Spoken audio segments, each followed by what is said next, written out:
Open houses can be noisy, but the right plan turns them into second showings and offers. The goal isn't a crowd, it's clarity for serious buyers.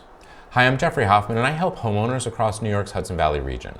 We'll pick the right time window, set the space, create a handout that answers real questions, run the flow, protect privacy, and follow up in a way that feels respectful and effective. Pick the window that matches your area. Many towns do well with a late morning or early afternoon block. Avoid overlapping with major local events. If weather looks rough, lean on a tighter window and strong signage. Set the space for first impression and flow. Lights on, blinds open, neutral scent, and warm bulbs. Clear the front entry, living room, and kitchen surfaces. Remove trip hazards and pet items.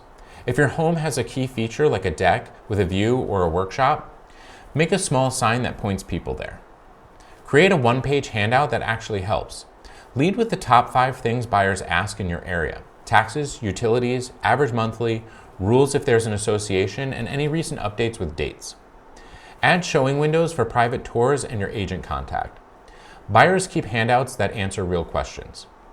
Protect privacy. Store medications and mail, lock away small valuables, and remove personal names where practical. If you use cameras, follow local rules and keep them out of private areas. Open houses are public, plan accordingly. Measure success correctly. It's not bodies in the house, it's second showings, questions about terms, and clean offers. If the open was busy but quiet afterward, look at the handout. Did it answer the right questions? Look at access. Can serious buyers get back easily?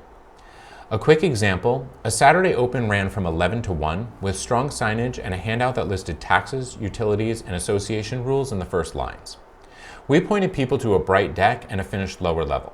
That night, 5 buyers booked private second looks. 2 wrote offers the next day.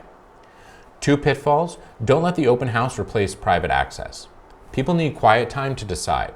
And don't chase bodies with a block that's too long. Focused windows and same-day follow-up work better. If you want a simple prep list for the house and a way to make day 7 decisions, download the Prep to List checklist and the pricing positioning worksheet. The links are below.